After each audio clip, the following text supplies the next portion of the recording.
Perfect. Miserable weather. My name is Bob Weber, Robert James Weber, known by Bob Weber. I'm Dolores Weber, known as Terry. How did you get that nickname? When I was in Sunday school, there were 3 Doloreses in Sunday school, and my cousin and I went to see a movie the night before about a journalist, and she said, "Oh, her name is Terry," and it stuck with me. Perfect. We dressed alike in school. Our last names were the same because our fathers were brothers, and we double dated. We shared the same locker. Where were you guys born? I was born in Chicago, Illinois, on May 4th, 1928. I was born in Chicago, Illinois, September 7th, 1928, at 7 o'clock in the morning. And what was it like growing up with your family where you grew up? It was, we had a wonderful family. You got to keep in mind when we were born just prior to the start of the recession. I think the market went down, the stock market went down in 1929, and thereafter things started to get ugly from an economic standpoint. It was very pleasant in that we had baseball diamonds right at Farragut, and we were able to play softball there. This wasn't a hardball situation, it was a softball. And it was an unusual softball because it was 16 inches. And we'd call it an indoor ball because it traditionally used indoors, but we used it outdoors, and we played with that 16-inch ball. And from early morning till late at night, we were at the Diamonds. Okay, I grew up on the southwest side of Chicago. We were about, at that time, we were about 40 minutes out of downtown Chicago. Now you can do it in about 15 minutes with the thoroughfares down there through the city. But anyway, I grew up on the southwest side on Spalding Avenue, and that was adjacent to a grade school, Farragut Grade School, and a Farragut High School. Latterly, it became just Farragut High School. But anyway, we lived in a just a half a block away from Farragut, and a 2-story house, and my parents and myself, my sister and I lived on the second floor. I grew up in Chicago, Illinois, and we actually, my first 5 years, I lived in Downers Grove, where we had 2 acres in the back of us, and I used to play with the little garden snakes and wrap it around my wrists. And my older sister had a fit. She was very scared of them. She'd say, "Mother, tell that child to take it off." And then when I was 5, we moved into Chicago, and I went to Penn School, and then we moved to another street, so I went to William Penn School. William Penn was a Quaker from Pennsylvania, and he had a nice school there. And I had fun. I did play double dutch, and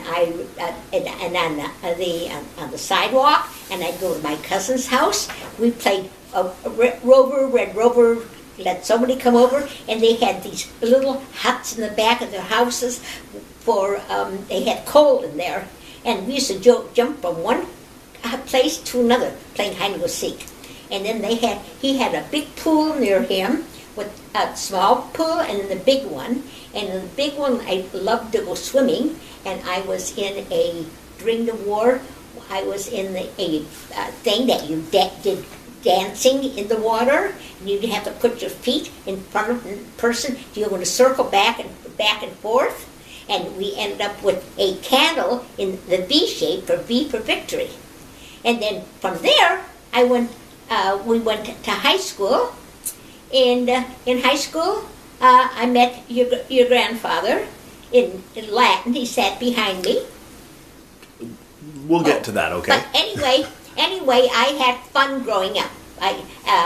And I had always be home by 5 o'clock. My dad, no matter where I was playing, I'd run as fast as I could to get home by 5 o'clock because that's when my dad was home. We had dinner every night at that time. Grandpa, can you tell me a little bit about your family? Sure. The family was basically my mother, father, sister, myself, and then the Krupar family. My mom was a Krupar, maiden name Krupar, and she lived down. Her sisters lived downstairs with my grandfather, and we had a pretty good time. Even though it was during the Depression years, Jim, we seemingly everybody had jobs. My dad had a job. My aunt had jobs during the Depression, and Grandpa Krupar was a tailor. He worked downtown Chicago, Carsper Scott as a tailor.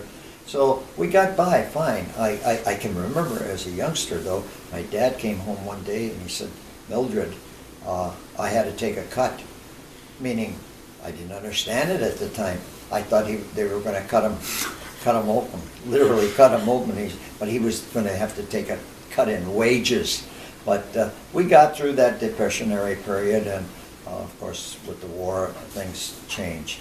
But that was my home for a number of years. And what was the personality of your mom and your dad like? My mom was a homemaker. I don't think my mom ever worked after she married. Of course, my sister had medical issues, health issues, and it was a full-time job for my mom. She did all the baking and cleaning and whatnot. She did have assistance from one of the neighbors. They'd come over in the afternoon to help her out with my sister bathing and whatnot. But yes, it was quite a nice time in my life that I lived down there in Chicago. Moved out of there in I guess it was 1944, and my mom lost some of her sisters and my grandfather, and she had bad memories, so we moved on to the suburbs in Brookfield. Grandma, can you tell me about your family? Yeah, I was born and I was raised. No, and I have a sister 3 years older than me, and we lived out in the Westmont, Illinois, and I played with the little, did I tell you about, played with the little snakes on my hand. My sister yelled at me. Then when I was 5, we moved to Chicago, and then from Downers Grove, and I went to William Penn Grade School, and I enjoyed it. Tell me about what your mom and what your dad were like. Okay, my mother was a housewife, and she was marvelous. She put up with me, and I don't know why, but I was a brat. I was very sassy and stuff like that. And my sister was a goody-goody two-shoes. And my dad was a tool and die maker, and he worked every day. He came home at 5 o'clock, and you had your dinner right at the time. And then when I was in high school, I met my future husband there in Latin, and I remember saying "Amo te," I love you, that was. And we went steady for 1 year at the end. And I enjoyed a lot of things like that. I was a soloist in the choir, and I sang at my sister's, my cousin's wedding and my aunt's wedding, because I had a very good soprano voice. And I had a very good bringing up. Grandpa, do you remember anything else about when you and Grandma met? Do you remember meeting her for the first time? Well, yeah, naturally, we were in the same proximity in the high school, and we're all virtually taking the same courses, and I happened to meet Grandma in a Latin class, as she said, and I think I had a bigger eye out for her than she had for me, because she not in those early years in high school, but in later years, she did some other dating, and I was a good two shoes. Not that I didn't have parties, with the Whistler Club, which I belonged to, and we'd have the girls come over and we'd have dances and whatnot. And Grandma was invited once in a while to those dances. Yeah, we had a pretty good social life, and then as Grandma said, in that last year we were going steady, our senior year, and we actually both ran for office. I ran for president of that class, a senior in that class, and Grandma ran for, what were you, secretary. Secretary, and we both lost. Yeah. Grandma, do you remember the first date that you had with Grandpa? It's a miracle I married him. The first date he asked me out on a Sunday, and it was the first animated cartoon that was made into a movie.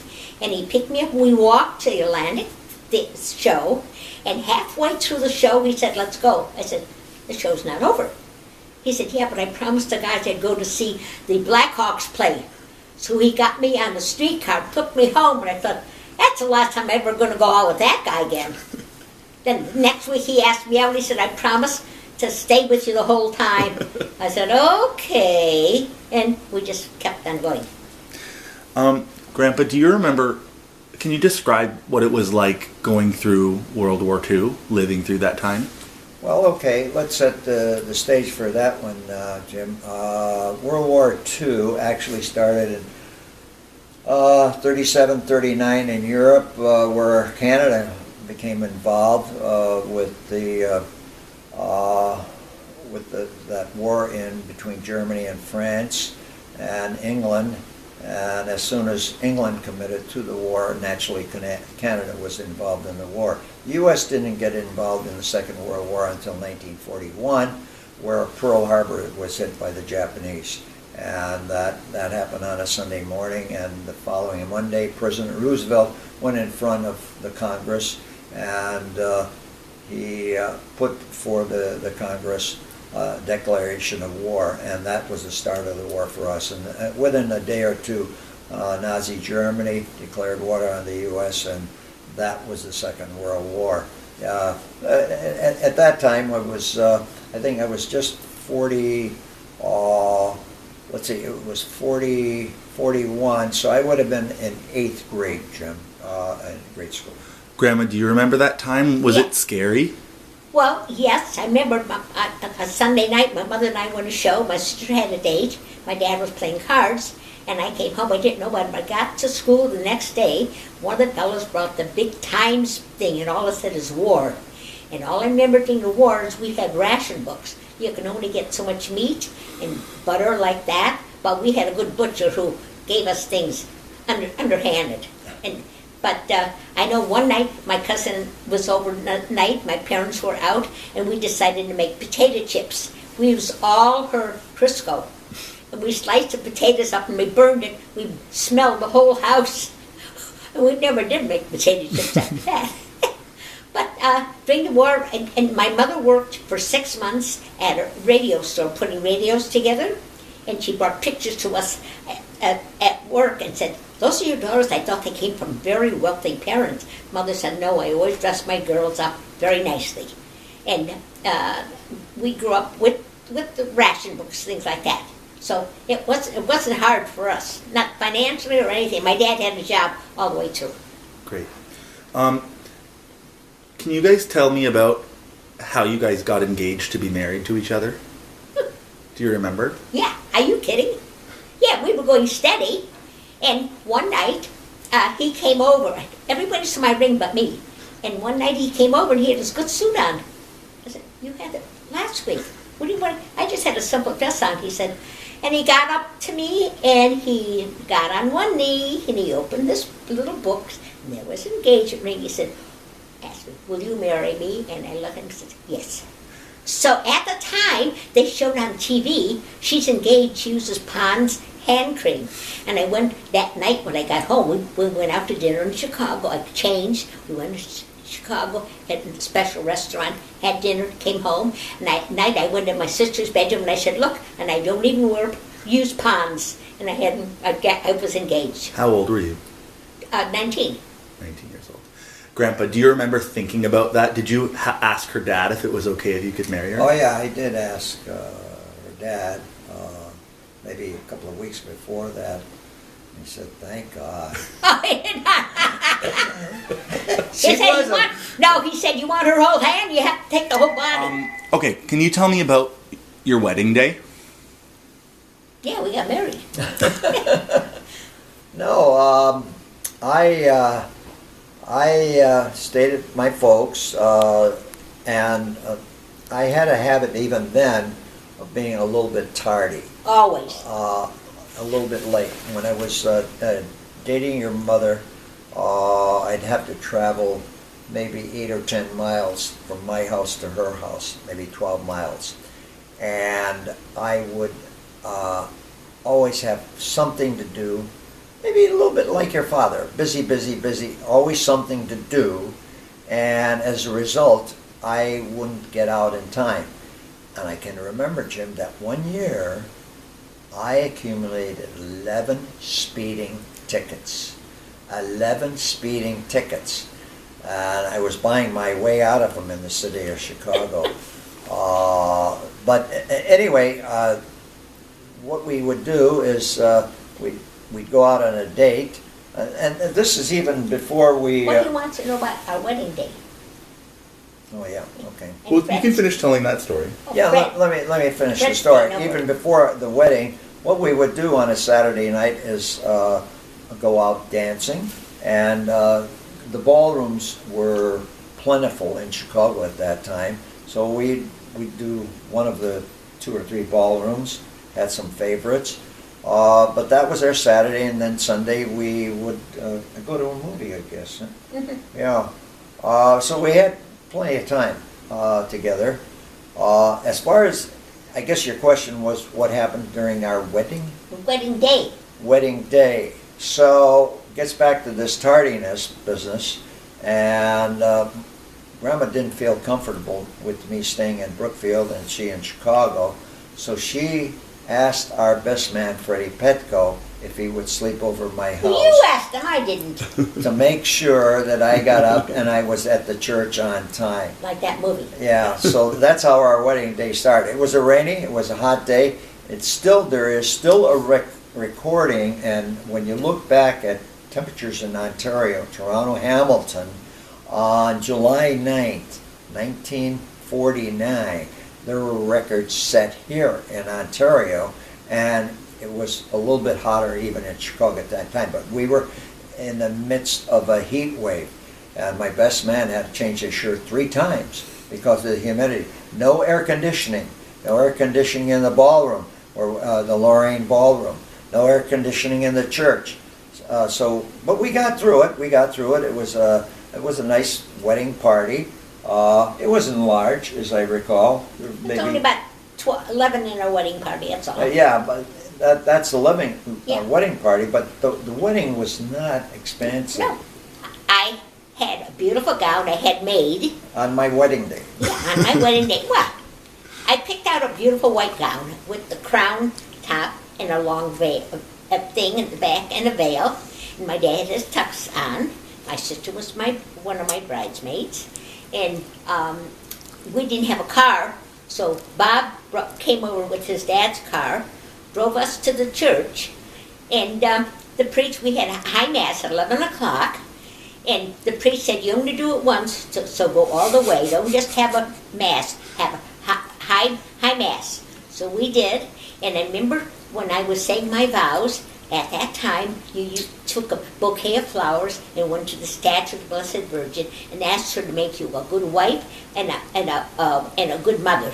And I did that, and I came back, and then we walked down the aisle, and all our friends were there, and then we went to Lorraine Ballroom for our reception. My dad said, do you want a ladder or do you want a wedding? I said, I want a wedding, Dad.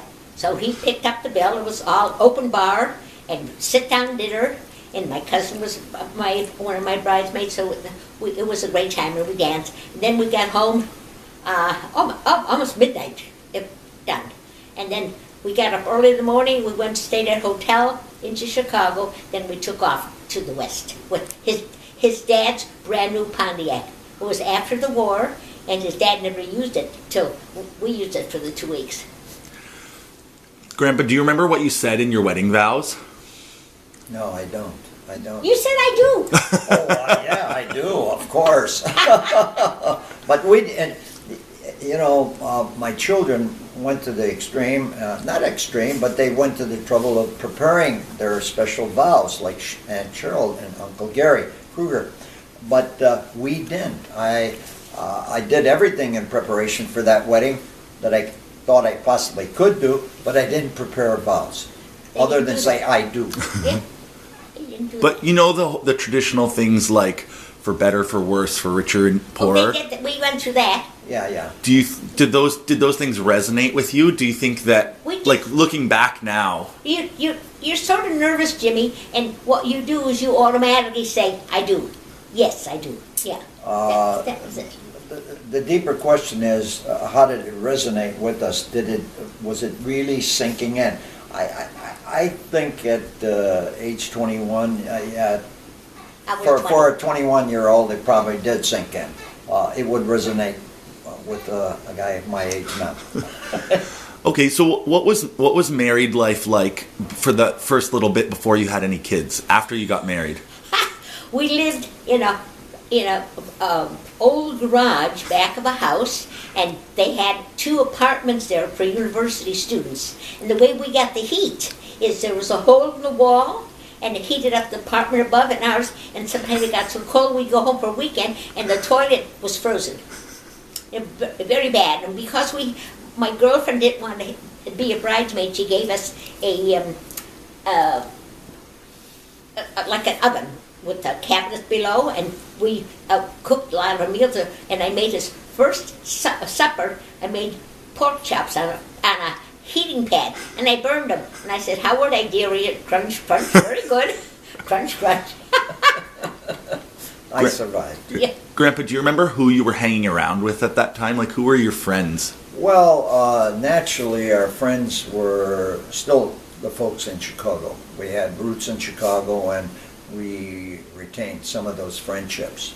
Folks that we knew would come out and visit us, and I toured them through the university there, took them through the science building where I did most of my work. We had a very pleasant life there. It was hard work. Dolores worked probably full-time at the placement center at the university, Dr. Bartle's office, and I had a part-time job as well, and we survived rather well. You got to remember, we had funds coming in from the U.S. government under the GI Bill, and we got our usual $105 a month, which was a great supplement to the money that we were earning. And I must admit, my first job after I landed in DeKalb, where the University of Northern Illinois is, was a custodian. And I was a custodian for Englander. And I remained there not only through undergraduate work, but postgraduate. And I think even during my first year of teaching, I held it for at least 2 or 3 months. So that $26 a week came in handy. But before Cheryl, before our first child, we had opportunities to come and go between Chicago and DeKalb, and we'd meet with friends. I had Army buddies that I'd meet up with. One of the guys in our wedding was Tony Donahue, and we'd see them on weekends. And latterly they moved into Wheaton, which is an adjacent town to DeKalb, and we'd have a nice social life with these friends. And the city didn't know that building in the back, she made money for university students. The city didn't know anything about it. Yeah, the other thing to record... we paid $11 a week. Yeah, That's right. We paid her $11 a week. She raised our rent from $10 to $11 a week once she found out we had that electric oven in there. She went in without our permission. She looked in. So and we leave it oven open. It was quite big and had shelves in it and little pots on the shelves underneath. And we'd cook a lot of our meals and kept it hot. Except once I went to take a pot out and I dropped it because I burned my hand and I started crying and Bob was having one of the tires fixed and I went over to see him. I burned my hand. And he put something out of it. I don't know. But we got along till I was pregnant. What was the feeling like when you found out that you were going to have a baby? Do you remember? He didn't know. No, I thought you have to remember the situation. We did move out of there the second year. We were on what they call a wait list to get into government housing. And at that time, it was called the GI Barracks. And all vets had an opportunity to get in there. They had one with 1 bedroom, and then they had another with 2 bedrooms, those that had children. So we were waiting to get in there. And you got to remember the evolution of this whole thing was starting out at $11 a week to $35 a month in the GI housing. And with that, you could rent furniture. It cost you $5 a month for a table and chairs, $5 a month for a bed. So we didn't buy any of those assets. We rented them from the university. You had to be pregnant with a child to get into the barracks. So when I found out, the funny thing of it is, I found out I was pregnant, and we just moved into the barracks, and his parents came over with a letter stating, because when you were in the service for 2 years, you signed up again, and they wanted him to go back. That was frightening. Just a little carry on over that. That's true, everything you have said. However, when we were discharged after a couple of years, came back from, I spent my time in Austria and Germany for Uncle Sam, doing war crime trials and military police things and special services. We also, you have to remember that, I lost my train of thought. You signed up again. No, yeah, I wanted to get to that. The idea after discharge out of Camp Kindler in New Jersey was the war is over. We're strictly in occupation. Never thought about there being a Korean War, a Vietnam War. So most of us, a lot of us, they put a cell on us, what we call a cell, to join the reserves. And you had a 3-year enlistment in the reserves. We didn't have to, it was all voluntary. But when we did, we didn't know about another war starting in another 2 years. And as a result, as Dolores has said, I was called up. And we did get deferments because of Cheryl being pregnant with Cheryl. Well, I also, we wrote a letter to the government stating that he had only 1 more year of university to go, and I was pregnant. I'm Rh negative, and Grandpa's O, and there could be a problem with the birth.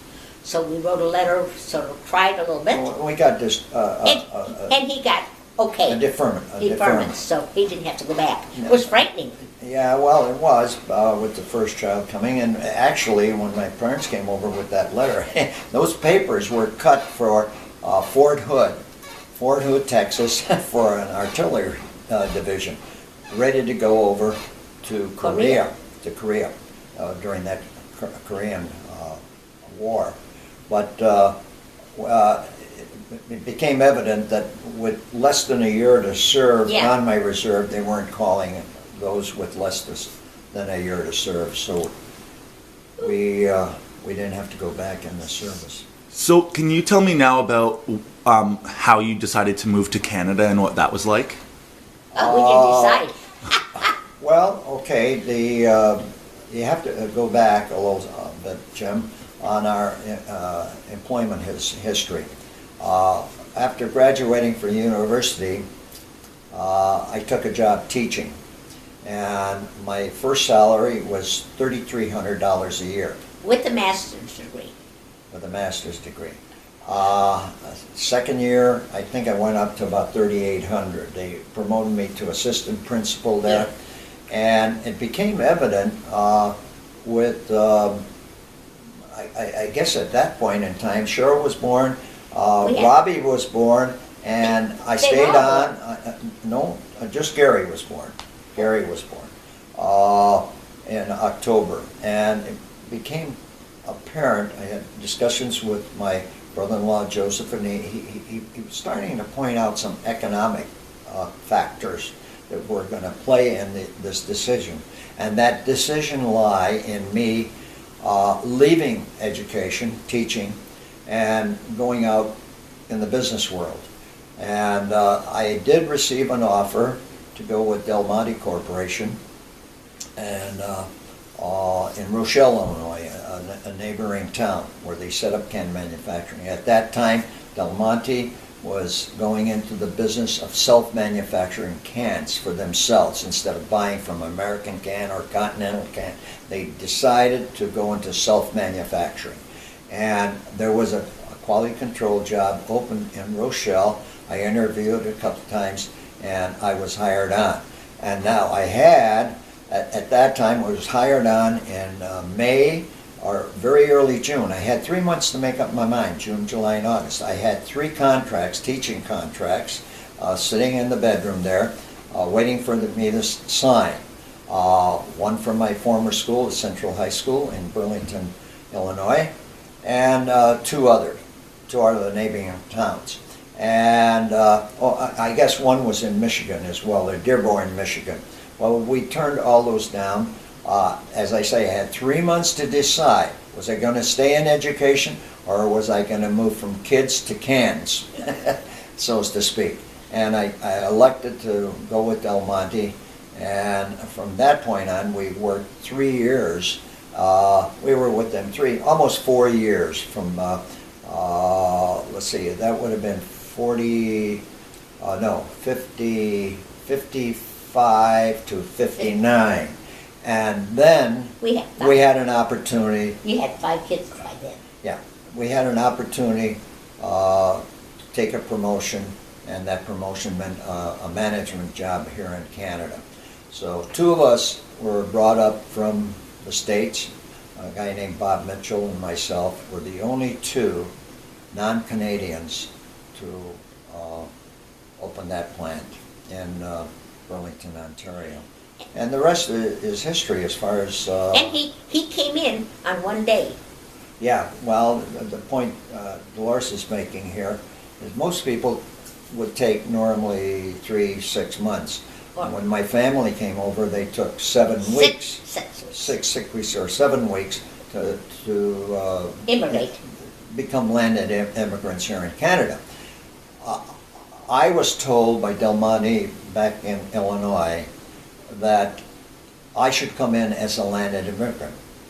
And that meant I was coming in on a civic holiday.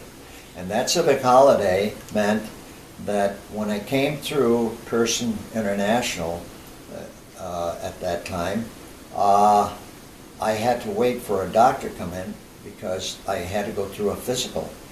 Besides having all my papers that in order, I had to pass a physical, and I'll always remember that doctor. He said to me, "Young man, if you don't pass this physical, you're going on the next plane back to Illinois, back to Chicago." He was quite upset. He was on call, doctor on call, and he was displeasured by the fact that he had to perform a physical examination on me at 4 o'clock in the afternoon. He immigrated in one day. But we did land in one day. And Grandma, how was Canada different from Illinois? When you got here, how did you feel? Well, when I did, when they were moving me, I had a whole pile of boxes of food. And he said, "What do you think you're moving to?" Well, I said, "My kids are used to things and I don't know what they sell in Canada. So I'm taking all this." He said, "It looks like you're moving a grocery store." And so we moved here, was no different. The only different thing is my doctor told me is that down there at the time, you take a kid to the doctor, it cost you $35. My doctor, when I got information from him to move here, he said, you don't have to worry about prices. I said, why? He said, because Canada, Ontario is a socialist country, and it's all paid for by the government. I said, ooh, okay. Then we found out his hip cost $40,000 in the States, nothing here. Yeah, So that was much later. And when I got here, I thought, oh my God, the grocery store's the same as home. Everything was the same, except the taxes were different. So can you tell me about what each of your kids were like when they were little kids? So start with Cheryl and go through and tell me about what their personality was like as a little kid. So what was Cheryl like? Well, you heard that expression, a little person is twice their age, a 2-year-old acting like a 20-year-old. That depicts Cheryl.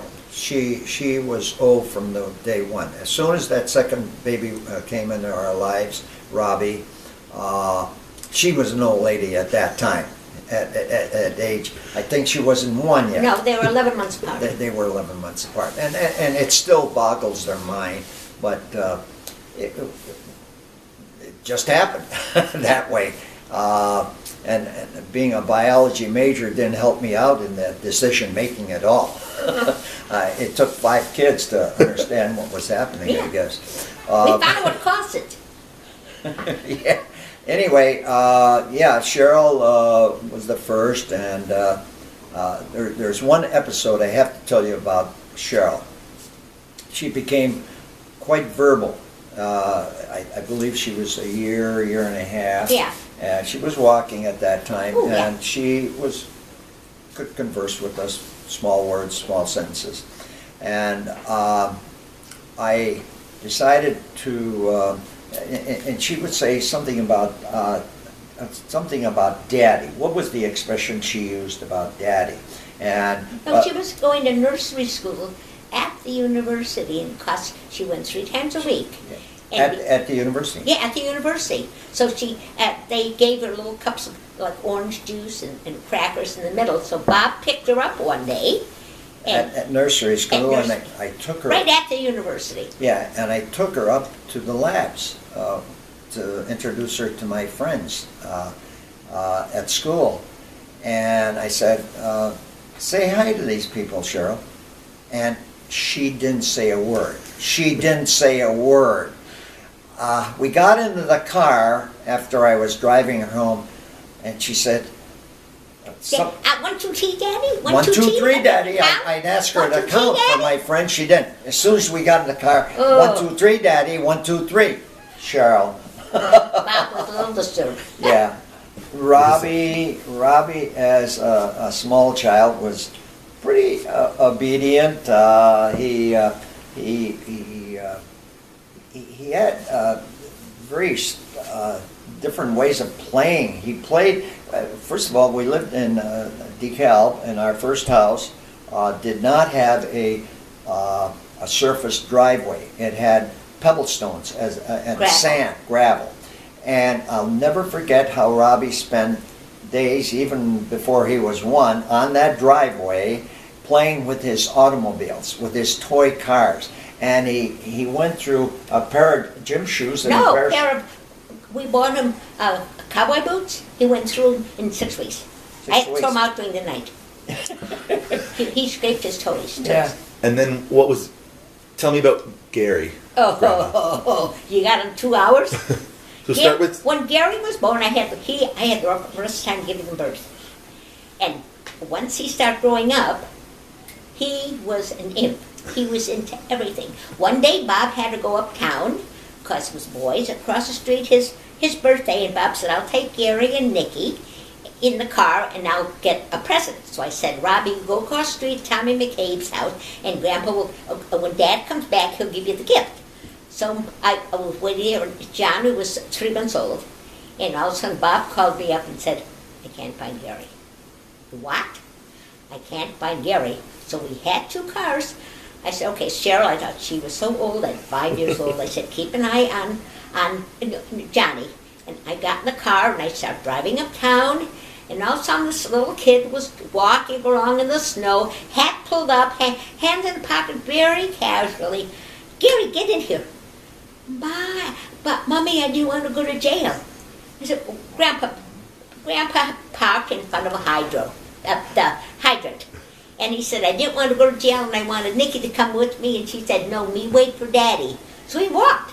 This was about 1.5 miles, all different ways, over a river and all different ways. But he knew because I used to take the kids, get them dressed up, put them in the buggy, and go uptown every once in a while. So he knew the way all by himself.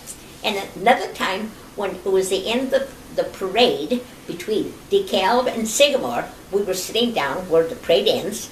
I had the kids all sitting, and Johnny was in the buggy, and with my neighbor. And I said, all of a sudden I looked around, 1, 2, 3, 4, 1, 2, 3, 4. Where's the fifth kid? And I said, Harriet, keep an eye on the kid. I got to look for Gary. And I'm walking all over calling Gary. That there was, like I told you yesterday, there was a car parked between two houses, a police car, and a woman was there. She said, oh, don't worry, don't cry, he's okay. And there's Gary sitting on top. He wandered around. The cop found him, put him up on the front of the car, and he said, Mommy, where were you? I was lost, not him. And that was just the start of he did stuff like that. And then you have 2 more hours, Jimmy, I'll tell you about your dad. Well, the one incident, as Gary grew older, he befriended an older buddy. I would say Sheldrick was maybe 2 or 3 years older. And Gary, he found some displeasure, I'll use the term displeasure, taking orders from his mother. And I think we gave him an ultimatum. Gary, you're either going to straighten up or you might as well pull out. Well, do you believe it or not? He did pull out. But he was short-lived. I think it was less than a week or so. He came less back. than a week, and he came back with his tail, so to speak, between his legs. And I'm sorry, and I won't do it again. I always said this, you either follow my rules or you go out. My rules, and I was a strict mother. I loved my kids. I played with them. I'd wrestle with the boys on the floor and everything like that, which he didn't like. Couldn't put him down at their level. But I have rules and regulations, and you either follow it or that's it. And but he did come back. Oh yeah. What about Nikki? Nikki, I think Nick took our move to Canada harder than the other She was 4 4. kids. She was 4 at the time. Yeah, I guess. And she had made some friends, but just to be upended in a move. It could have been a move to Indiana or Texas or anywhere, back into Chicago for that matter. But just the move upended her, and it took a while. I'm going to say a better part of a year Depressed. before she adjusted to this new environment, because she didn't accept change easily, and I guess that's the only way to express it. Whereas the other kids, they had their immediate family and they made friends. Now, later on, Nick, of course, is a very social-minded person. She makes friends easily. But that's the storyline behind Nick's early years in the family. What was Nikki's personality like as a little kid? Well, first of all, she was a beautiful person, a beautiful baby, and Tara would get all sorts of remarks from walking the kids uptown. When Nick was a baby. She was in the buggy, and she had natural curly hair, and one of the women came over and said, Terry, she's the most beautiful baby I've ever seen. And She was, then she had strawberry blonde hair, and Bob used to love the comb. She'd comb it one side, it went down, and the other side it popped up. And he tried to get that down, and it wouldn't do it. Obviously. First. Yeah, John, with the family coming in, he was the baby at that time. And I guess his sister was going to turn 6 in March, and he was born in December. Before that. So basically 5 in 5 years. Yeah, it was. And the family accepted him very well. And they, of all the kids that came on, one on top of the other, they maybe Psyche knew that that may be our last baby in the family, and they continued to baby him. They babied him. Whereas I think two things about John.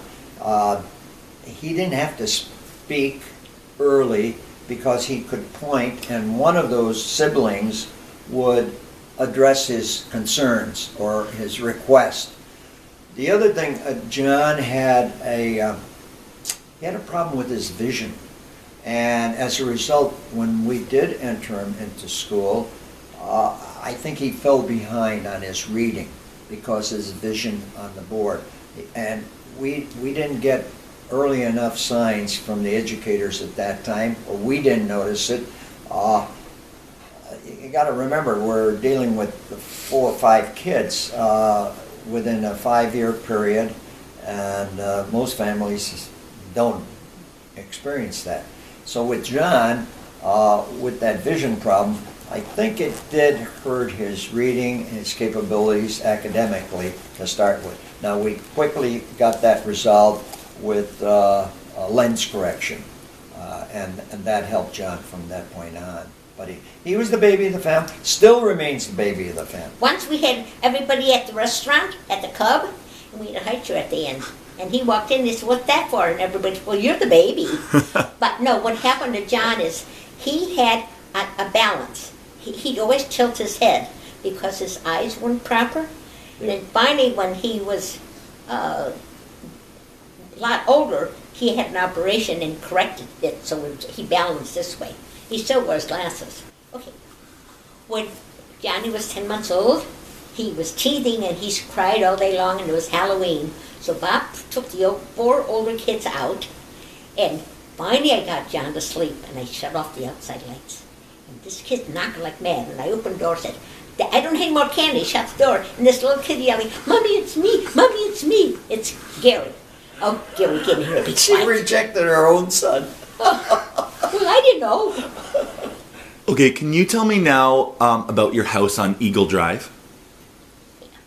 We built that house. We lived there. We moved to Tanager. We moved here, and then we found this lot, and we got the fellow lived behind us when we moved to here. He was a builder, and he built onto his garage to put all our furniture in it. So when we built this house, and I always had my dad wouldn't let me have a 2-wheeler because he said it was too wild. So we bought Cheryl one, and so every day while the kids were in school, I'd go over to the lot and check on the house being built. So it was the first one that had 2 stories. We had, and a couple of bathrooms, and I'd go over there and check on it and change some of the plans and stuff like that. So the builder in back of us, he got us a person from France who was an architect, but he wasn't capable of using his name here, but he did it personally for us. So it cost us only $75 for him to build it. I still have those plans.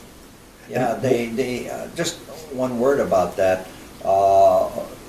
Keep in mind that we were renting when we came here, only because the timing of our house sale in Illinois took a year and a half before we virtually closed the deal, so as to speak, and got the cash so that we could do something on our own.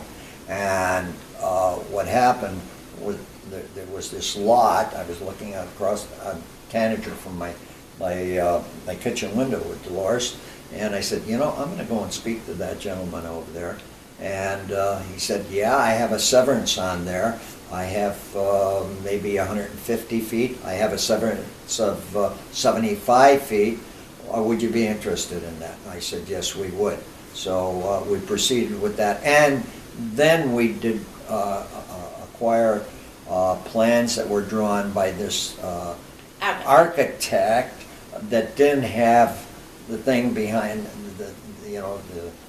the signature of an architect, behind the drawing. But he did the job for us, and we built a house with that design. And what was that house like? Great. Well, it was a great family house for little kids, and as they grew up into their teens, of course, great family home. We enjoyed our parties there, and basically, we didn't do a lot of entertaining there, other than family, immediate family.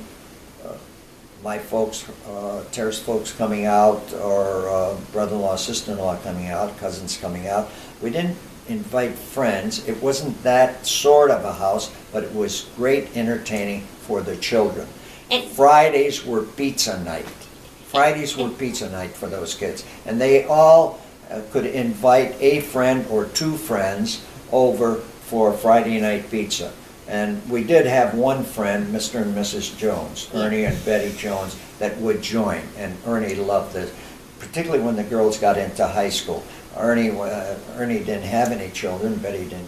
Ernie and Betty didn't have children. So he always admired these young females. they always came in and say, "Hi, Mr. Jones," give him a big kiss. And one night we made 22 pizzas. But Yeah. but what happened is the house were the only one that had 2 stories. Now, and there was a bedroom off. There was 2 bedrooms downstairs, 2 bedrooms upstairs. Bathroom up, down. And we had the big bedroom, and the smaller one, Cheryl was in it. And Johnny and Nikki, they were little, so they shared a bedroom upstairs, and Robbie and Gary had a own bedroom, but these were big, big rooms. And then when they got older, we had Johnny stay down below, and Nikki went up with, Cheryl went up with Nikki.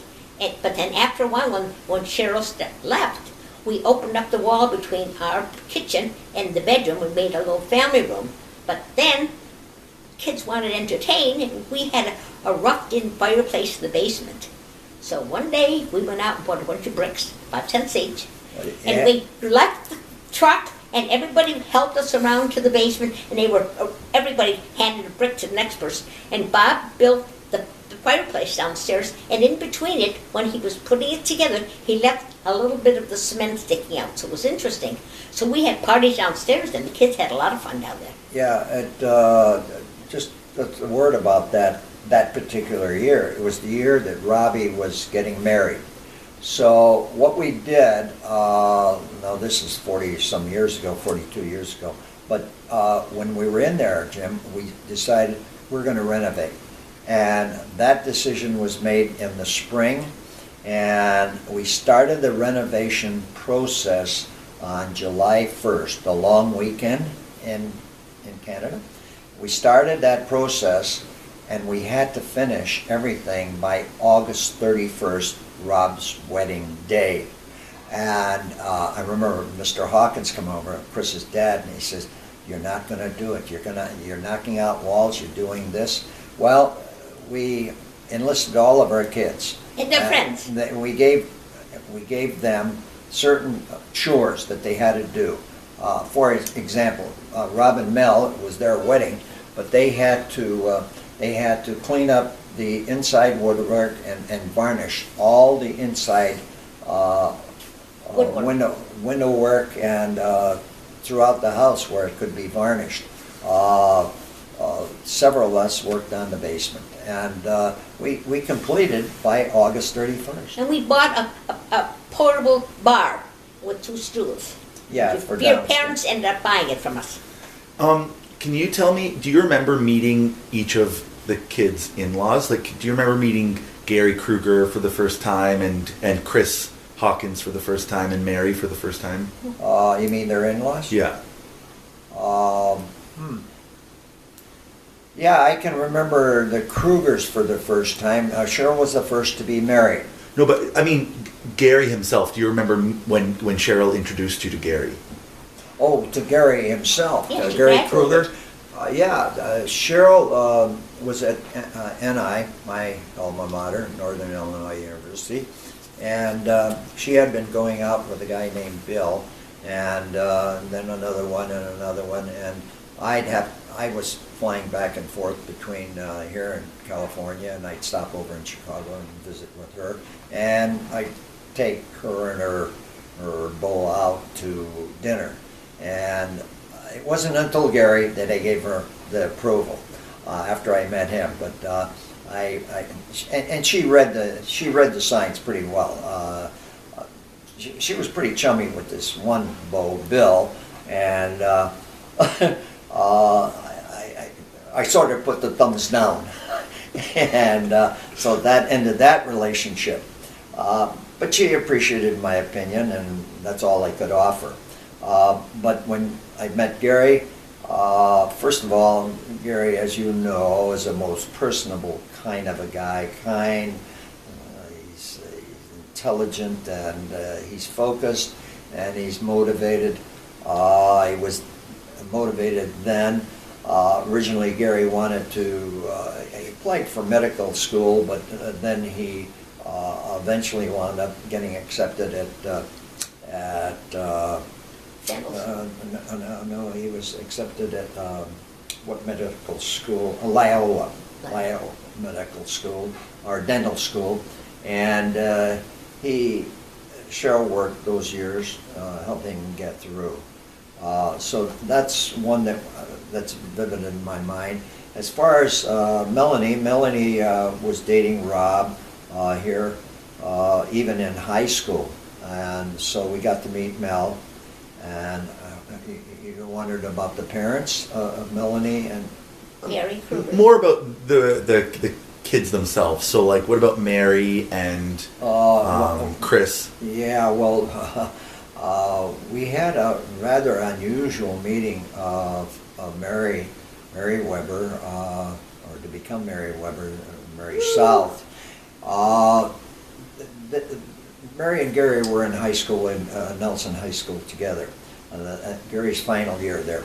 And I think Mary was still grade 12 and Gary was doing 13. She may have done 2 years together. She did. But anyway, there was a great big dance that was going on this particular Friday night. And Nick and Chris were invited. And so they attended. I guess the only way you could bring in the extras, Nikki went as Gary's guest, and then Mary went as Chris' guest. I have that story all mixed up. Yeah, but the bottom line on that evening, they got into vodka. Gary and Mary. Gary and Mary got into vodka. And along with Chris and Nick, but we didn't see much of Nick and Chris, but Gary had a car and he drove home, and we met Mary Weber, or Mary South at that time, our daughter-in-law, and she was just coming down the stairs. No, we opened the door and hollered, "Gary, we're home!" And all of a sudden, Mary had, I remember her, she had blue jeans and a red sweater tucked in, and she hung onto the railing and real stiff walk every 2 steps. And I can every 2 steps we had I can remember. I think it first was time we met your mother. Gary Weber saying to me at that, "It isn't what you think it is. It isn't what you think it is, Dad. It He went isn't to what his you bedroom think." and she slept in Nikki's bedroom. And They were drunk. so I Tell said, her. "Mary, I think I better take you home." And she said, "Yeah, that's a good idea." So I took her home. Well, after 3 stops and me holding on to her jeans and she doing a spread on the street 3 times. 3 times, she let it all out. But I think after that, Mary never wanted even to see the sight of a bottle, let alone drink any vodka. They kept that vodka bottle for a long time, but they were drunk. Well, they were. That's the first time I ever met your mother.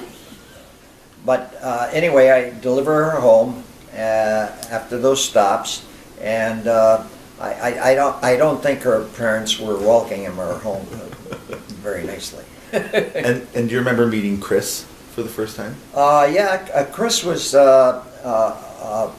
Chris Hawkins was a schoolmate of Nikki's from 8th grade on.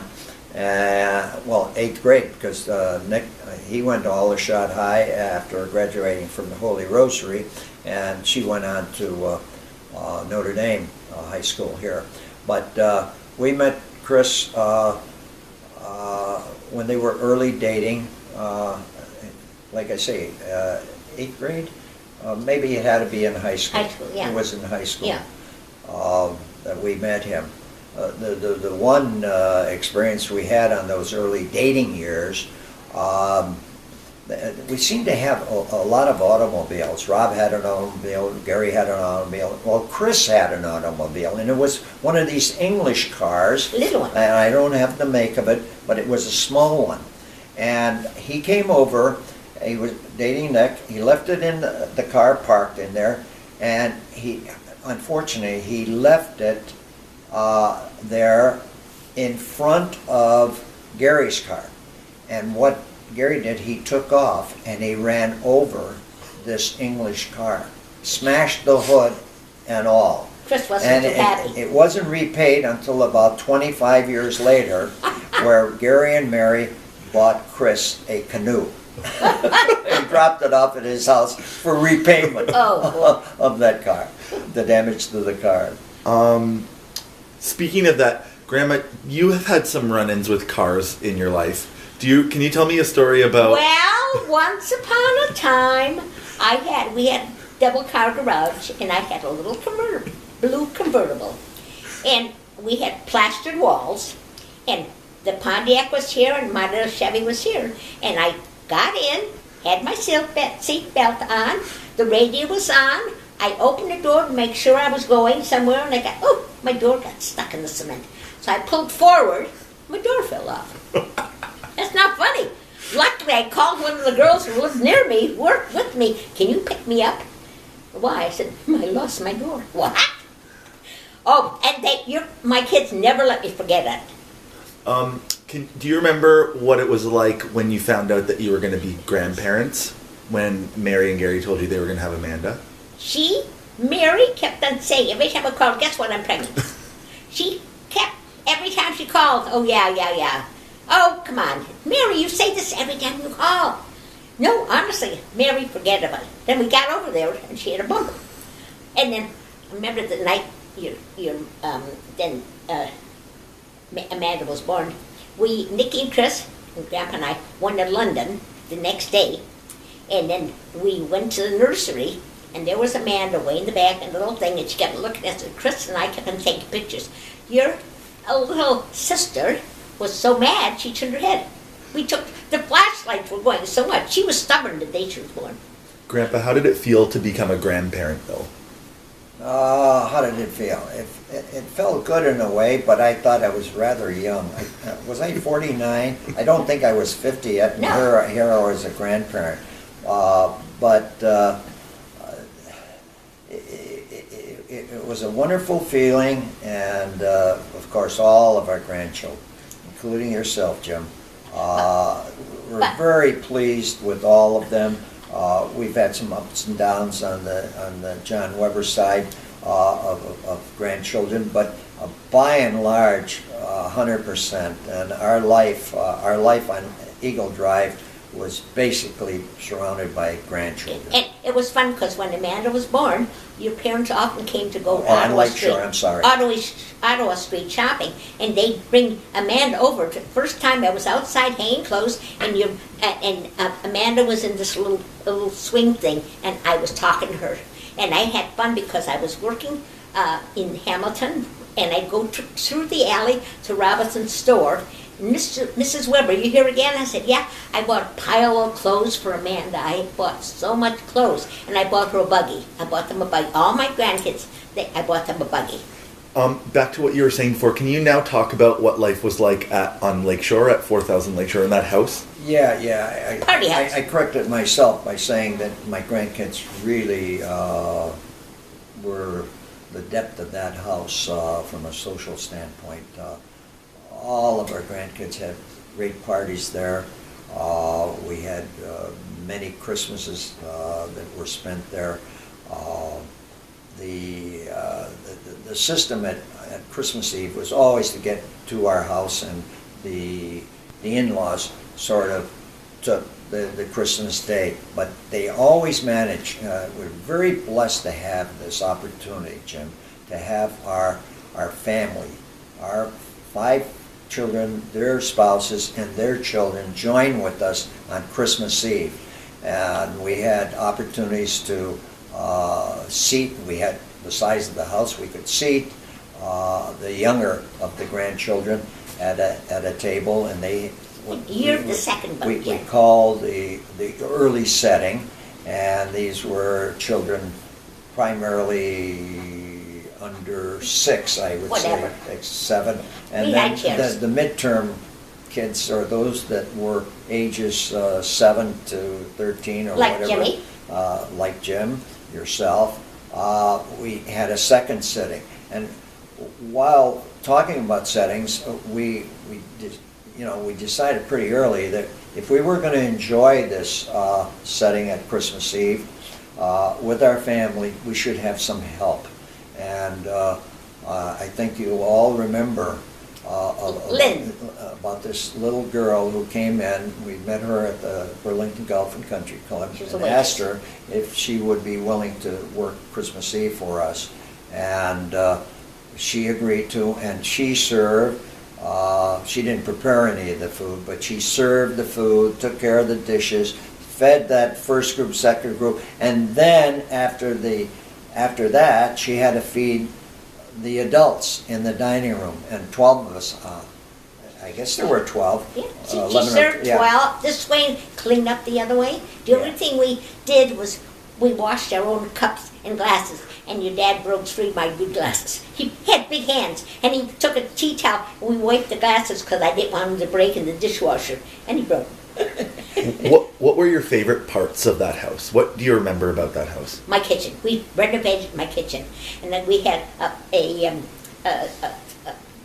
thing in the middle, and it had cabinets below it. So if I wanted my toaster, mix master, I'd open it up, take it out, and also my stove was built in, so I had my big fancy pots hanging up, and I had my hand things on the side, and my oven was over here, my microwave over there, and then the basement people we bought it from, she was the daughter of a pub owner from England, and this was a regular bar, if you recall, Jim, a regular bar with a bar for your feet, and all back mirrored. We had a refrigerator down there and a sink, and Johnny made us holders to put our glasses on, and you kids all came down. You loved it. It was wild. And you lived in the pool. Yeah, and during the summertime, those were winter parties, of course. But we did have a pleasurable time in the summer. As you recall, we'd have gatherings. Maybe it were a long weekend, and you guys had come out there. I'm not sure if it was you, but somebody was almost drowning in there, and maybe you were the second one. No, Becky, they were all swimming, and we brought them up. We were having lunch out there, and all of a sudden it said, "Rob, look, there's Becky. She's going down twice." So here I picked him up, and you thought that was funny. So there goes Jimmy, jumped in the water. So, Grandpa had to jump in the water and pick you up because you jumped in. You thought it was funny. Yeah, well, they had their money was all wet. Your wallets. First Becky, and then you. To sum it all up, Jim, that house has fond memories, I'm sure, with all of you grandchildren. And Amanda has often said, had she known that we were going to move out of there, sell that, downsize to where we're at now, she would have probably bought it. But she loved that house. It was a loved house, particularly the older guys, the Craigs and the Amandas, the Ryans and Stacys, they all enjoyed that house, and they expressed that to us. Not that the younger guys didn't, the Matthews, the Kruger kids. Matthew has the privilege of saying, "I was the last guy to use that pool." No, Craig. No, it was Matthew. Oh no! First of all, Craig went down to his underwear, and he swam. He said, so I'm going to be the last one swimming. And a couple of days later, Matthew and his buddy decided they'd look at my old house. So they hopped over the fence and went swimming.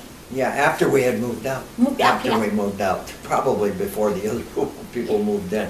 But anyway, it was an enjoyable house. Now, just one comment further about that house. It not only was a house for grandchildren and our children, but it was also a great entertaining house, and we had many, many parties. With a finished basement. With our friends there. When I started working, women had trouble always getting jobs. So instead of putting down 1928, I thought an even number. I put down 1930. Never thought a word about it. And then after a while, they decided everybody had to send in a copy of their birth certificate. Oh boy! So I sent it out, and they put it in September, 95. And I had a call one day from the head office say, we have a problem. I said, what? We have your birth certificate, and you're 67 now. Oh, my sister must have given me the wrong birth certificate. I'll write to her and get the other one. She says, all right. So about 3 weeks later, we still didn't get it. So I didn't know what to do. That night, I had trouble sleeping. And I asked Bob, what am I going to do? So he talked to someone, a lawyer, I guess, wasn't it? Yeah, my lawyer. And so what she do? He laughed. He said, people usually want to retire early, not later. If they're going to cheat, they're going to cheat early, Yeah. not late. So Bob came with me one day, and the girls from the head office came in and talked to me. And we explained that women had trouble, so I just added on 2 more years. With 40 is the key, Tara. Yeah. The reason you changed it, you were moving it back from 41 to 39 or 38, huh? No, I moved it, my birth certificate, to 1930 instead of 1928. Yeah, but you were trying to avoid the year 40. No, it didn't. 48 didn't of no, age. Bob, no. Okay. Anyway, I explained to the girl that you had trouble getting in, and so they said what they're going to have to do is I'll get a pension, but they're going to have to take the 2 extra years that I had on contributed. So they took that off, and then I got money back. But Grandpa said, "Can you wait till the first of the year so I won't be stuck with income tax?" Well, and as much. was a big relief, but nobody else knew about it. And so, and on October 1st, my birthday was September, so October 1st, I was leaving, and they said, "Why? So I'm 65." And I thought you were going to be 56. That's how you looked. Are you sure, Terry? He says, "Yeah, I know when I was born." And so they gave me a really nice party at a restaurant, and they gave me nice Jervinsky earrings, and because I worked the last 3 years in Burlington, they gave me a check for $500, and that was great. Grandpa, do you remember what it was like to retire? Well, Jim, I retired several times. I actually retired from teaching after 2 years of teaching. Well, it wasn't a retirement, it was just changing careers. But after working with Del Monte just under 30 years here in the States and in Canada, the corporation in San Francisco decided to make some major changes in their policies. And they decided that they would pull out of self-manufacture and sell those assets off. And with that sale, my job became redundant. So I was in a forced position there to retire. But I was still 55. And I had full rights to retirement, and I recall taking my pension with them. One of the poor decisions I made, instead of leaving it in for another 10 years and accruing, I didn't. But then right after that, I entered a business, manufacturing business in Quebec, and we founded it. we were selling pet food to those retailers in Montreal and in Quebec. But we needed funds to break the market here in Ontario, and I was unsuccessful in doing that. But I did meet some fine people in the investment community, and after I decided to leave the pet venture, manufacturing venture, after 3 years or 3.5 years, I went to work for a firm on Bay Street, a venture capital firm, and then I retired from them right in line with my hip surgery in '94. So that was my final retirement. Can you tell me what a regular day in your life is now, in 2018? What happens for you on a regular day? We get up. And So start by saying, on a regular day. On a regular day, Grandpa comes down and starts the coffee and starts breakfast, and we have our breakfast, and we sit and relax and read the two newspapers, the National Post and the Spectator.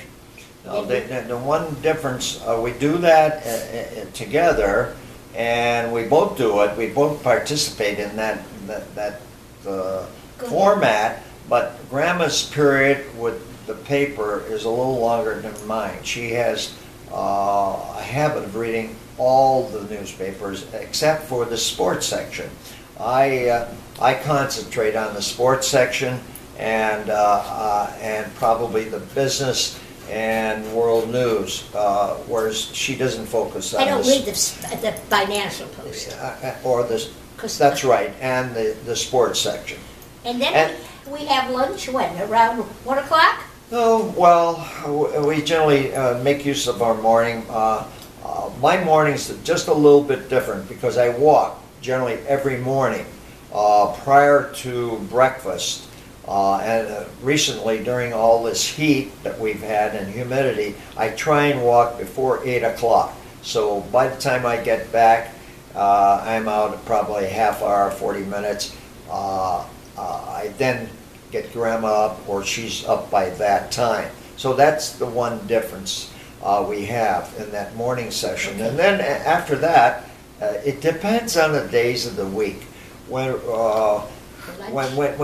we are getting ready to, say, make a doctor's appointment or do shopping on a Thursday or a Friday, we try to do that in the late morning, and then we will get our shopping or that appointment completed, and then come back and have lunch. Yeah. And then on occasion, on weekends, we may have lunch at Denninger's. And then, of course, as the afternoon goes on, Grandma's got her chores that she wants to get done. I have mine, whether it's garden work or whatever. And we usually have soup and a sandwich for lunch, and tea. And you were telling me earlier about how you have something different for breakfast every day. Can you tell me throughout the week? Mondays we have cereal usually. Tuesdays With fruit. Oh yeah. Tuesdays we have fruit and yogurt. Wednesdays And waffles. Oh, Bob. you have a waffle. I don't have the waffle. But Wednesdays we have soft-boiled eggs. I have mine in a little cup, and he has his on a bun. English muffin. And Thursdays it's what do we have on Thursdays? Thursday is generally Oatmeal. Maybe. Yeah. Oatmeal. And Fridays it's French toast. In the winter, we'll change that cereal around to cream of wheat. Yeah. Or fresh made oatmeal, but generally it's an oatmeal out of a package. Yeah. And then Friday it's French toast.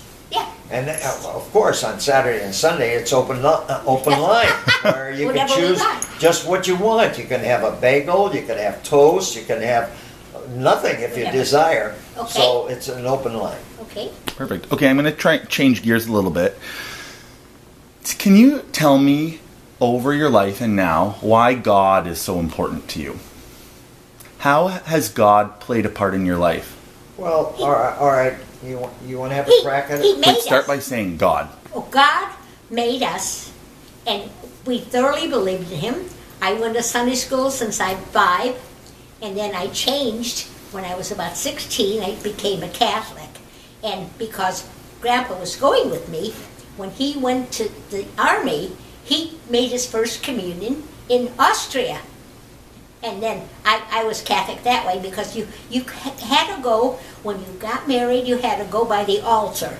My sister married a fellow who was not Catholic, so they had to get married in the priest's house. They couldn't, and she always wanted to walk up the aisle and have me singing at her wedding, but we didn't. But I say my prayers every night. The only way, if I can't sleep, I say them twice. Well, let me say this. God has always been a part of our lives. We've tried to raise our children as we have lived as young adults. But we have to say that daily we recognize the importance of having Christ in our lives. We believe in Jesus Christ, and we believe that He is our Savior. And with that, we respect a reunion of this every week at daily Mass and receiving Holy Communion. Yeah. We are truly blessed. He continues to bless us with the family that we have, the good health that we have, life on earth, and we truly are blessed people to have this outstanding family, characterized by these 2 weekends that we had in May. The one in May celebrating my 90th, and then celebrating Grandma's 90th this past weekend. So, and there's been a sacrifice and a giving, and we are thankful for that. You might say, okay, it's a little bit of payback time. Listen, they're doing this because they love us. They believe in God. They believe that we have set them, laid the stages for them, the basics for them to live the life we had hoped that they would choose. And God gave us 5 children, 16 grandkids, and 14 great-grandkids. We are truly blessed. Okay, I'm going to ask you a different question now. Can you think of any particularly amazing vacations that you've had in your life? We have had several vacations in our lives that we were extremely happy that we took them. I guess they're all outstanding in some respect. For the vacations of experience and travel, we'd have to say the trips to the Far East, where we took a cruise. We started off in Hong Kong. We went down the coast down toward Vietnam. We spent time off in Manila in the Philippines. We went to Malaysia. We spent time in Singapore, and we then flew back to Singapore and flew out. And now that was a great. It was a cruise, but we had these day trips in the Far East, including China. We've had outstanding vacations in Europe. One of the best vacations was a vacation sponsored by, it was a group from the University of Texas and the University of Toronto, collaborated with those two universities. And we traveled most of our lives with Jack and Peggy White. They're very close friends of ours, probably our dearest and closest and oldest friends. Peggy's 95, Jack's 92, and they still travel, and we travel with them. And when it comes to vacations, though, I think these trips are wonderful. They're educational, but you're moving. You're on the go, so to speak. But the vacation that is most satisfying are the ones that we spend our time in Florida. Those vacations are relaxing. Our children come down now lately. In the last 5 years, they come down separately or collectively to spend those hours and days with us. Yeah, but also we've gone skiing up a horseshoe, and we owned some of those places. That was fun. Or we went to California to Lawrence Welk. Yeah, we spent 2 weeks there. It's fantastic there. Yeah, that was a wonderful experience down the coast of California, spending those days and weeks in Southern California out of San Diego. Okay. So it depends on what you want to consider as the most joyous. They all have their attributes. That's all I can say. If you want a restful one, go to Florida. If you want to enjoy and become a little more educated, see the world, go to Europe. We can't get enough of Europe. Hopefully, God will give us a little more time so that we can do the Mediterranean. Amazing. Okay, Graham, I have a couple of questions specifically for you that come from some of our cousins. So some people want to know, you know the song Ho Ho Cravido? Yeah. Can you still sing that for us? So wait. I want you to just pause and then do the whole thing from the beginning. Okay. I remember when my kids were small, I learned from my mother and her grandmother.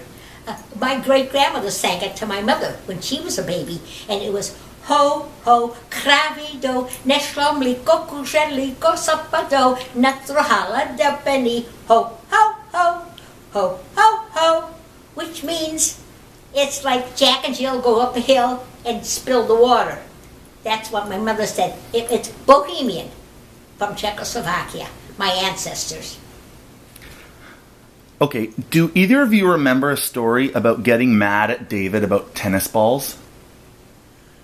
Oh, no. When we lived on Lakeshore, I had brand new tennis balls downstairs. And we came back from church and the kids were out in front. And my brand new tennis balls were all over the place. I didn't need them, but I just got back because he took them. That was it. Well, I think there was one other story about David. When he was small, he and his brother must have been 4 and 6 respectively.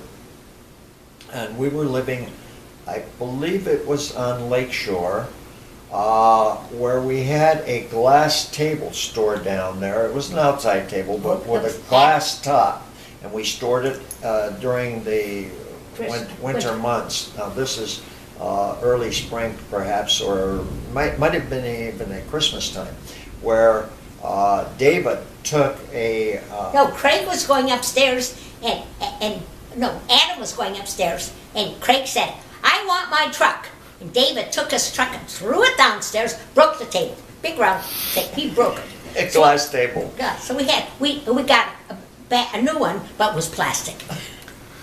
Speaking of breaking things and tennis balls, do you remember why you had to install a tennis ball in the garage of Lakeshore? Wasn't there a story about Grandma driving the car? Oh, I was going to work one Tuesday morning, and it was a double car garage, and our garage was all plastered. So I got my seatbelt on, put the radio on, started the car, opened the door to make sure I got there okay. My door got stuck in the wall. So I put the brake on, went forward. My door fell off. So I had to call one of the girls at work, and she came and picked me up. And my kids have never let me forget it. Well, I lost my door.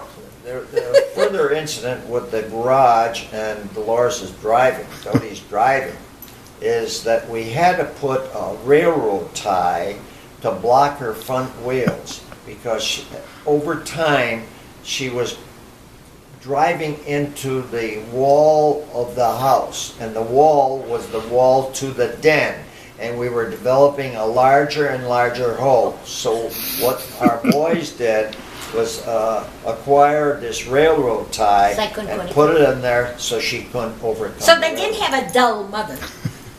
No way. Okay, do you remember a story about somebody called Susie the Onion and Willie the Pickle? Oh yeah, I made that up. Tell me. I made that story up. Oh my God, look at it. Woo! It's not raining, it's pouring. Yes. Raining is pouring, sunshine is not raining. Wow. It's good. Oh, I made up a story about Willie the Pickle and Susie the Onion. Willie the Pickle was a cucumber, and they grew in a big farm. And Susie the Onion, and the cucumbers were growing and growing and went into the onion patch. And all of a sudden one day, Susie and Onion said, "We want to see the world." So they rolled and rolled and rolled and rolled to the end, and there was a truck there that was going to the market. And so Sam the horse put his head down, they grabbed his hair, and he threw him into the truck. And after they got there, they looked around and said, "I don't think I want to go see the world. I want to go home." So the boards below on the bottom were wide, so they leaned down with Willie. He came down fast, but Susie was a little fat, so they had a pound on her, and she rolled to the end of the ditch. And Sam came by and said, "I thought you were going to see the world. No, we want to go home." So he put down his head. They grabbed his hair, and he took him back to the farm area. And they said, "We're never ever going to go to see the world. I want to see my mommy and my daddy, my cousins and my aunts and my uncles and everybody." And they lived happily ever after. Amazing. Okay, can you think for a minute about maybe one lesson that each of you have learned in this life that you would like to impart on to the rest of your family? Something I that do you've it all learned. over again. Well, I don't regret any of it. I love my children, I love my whole family, my husband, and where we live. And I'm happy with what I did, so I would live it all over again. Mr. Weber? let me say initially, we live in a very loosely separated family in terms of geography. Our family, you can say, is somewhere in North America. And basically between Canada and the United States. But when it comes to family, family to us is the number one thing we have in our lives. We cherish, we like our assets that we have. Lord has been very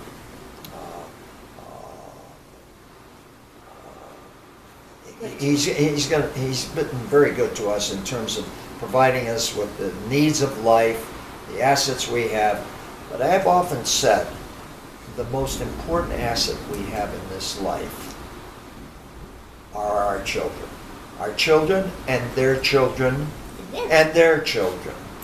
And you'd have to include in our family the spouses of our children, because they have been extremely wonderful people.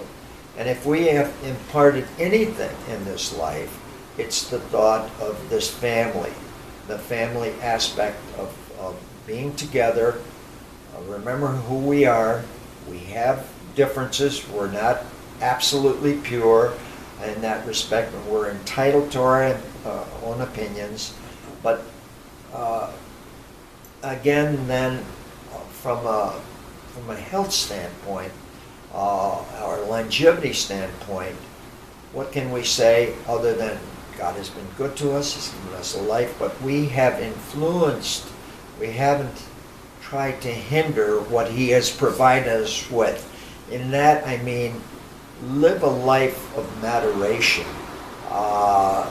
Sure, there are those treats that we have, and those in our younger years where we have excelled in this or extended our social life, but by and large, in order to sustain life that we have, yes, we have heredity, but we promoted the health and the way we live.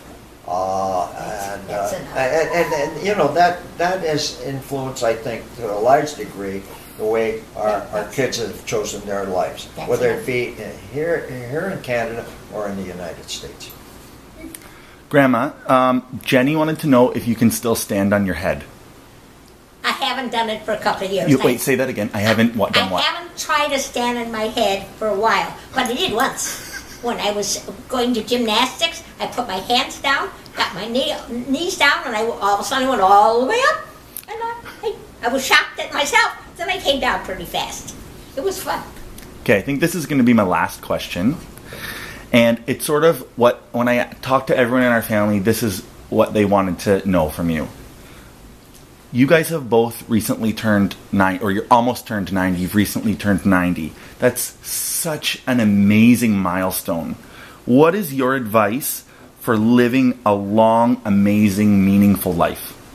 Okay, for have a long our life, it's our family that kept us going. It's something to look forward to. You get up in the morning and I said, oh, I have my babies.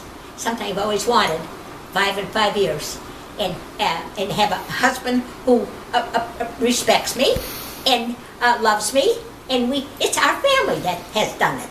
And I love my life with my family and all my grandkids. They make our life worthwhile. Yes, and I would add to that what has assisted us in terms of this longevity. It's been, as I started to allude to in one of the other discussions we've had here today, is the fact that you have to do things in moderation, but you also have to be active.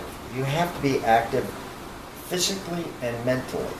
And I don't have to tell anyone who views this that Grandma stays active in her mind with her reading. This lady A book a day. is a speed reader, but she, I think I would be not misquoted if I say that she probably averages a book every 2 days. Maybe I've known times when she gets serious about a particular book, she can go through it in a day. So her mind is constantly going. And you? And in my case, I've always prided myself in the fact that if I wake up any day and I haven't learned anything new, it's been a day of waste. So again, moderation, healthy. Computer. The computer, since the internet, it keeps me active, but it is also the fact that we are active mentally and physically. I try to get that exercise done in the mornings. I still play golf, and I walk the course at 90 here. So even in this hot weather, it's I try to walk that course. Now, mind you, it's only 9 holes, but I am walking the course. I am getting my physical exercise every day with my walking. And in prior years, up to age 50, I guess, we were still at the gym. Maybe even 55, we were still at the gym. So I think those are the things that have contributed to our longevity. In Dodie's case, she's got heredity a little more on her side, 83 and 101 respectively with her parents. My parents are a little shorter duration, 55, 56 and 64. But there were issues there. There were issues, uncontrollable, and so it's looking after yourself. You have to understand. You have to look after this body, and it's very easy to destroy what God has provided us with. Your full name. Sure. Hi, I'm Dolores Weber. My name was Dolores Vivian Spalinka, and I got married. I'm Dolores Vivian Spalinka Weber, and I'm a spouse of Robert Weber. Hi, I'm Bob Weber. I'm the husband of Dolores Weber, and we've been happily married now 69 years. we're going to celebrate our 70th, believe it or not, our 70th anniversary next July 9th.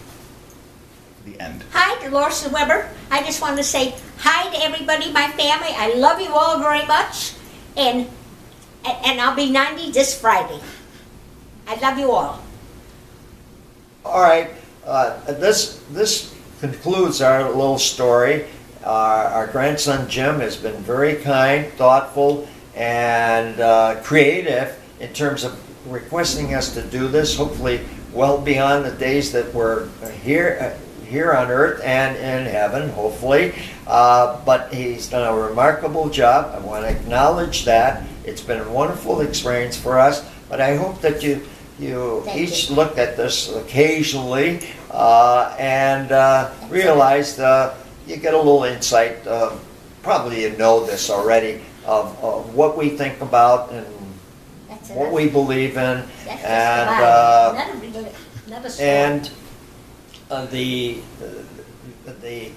the family experiences that we have had throughout our life. Bye. We love you all. We're here. Come see us. Yes, we love every one of you. Yeah.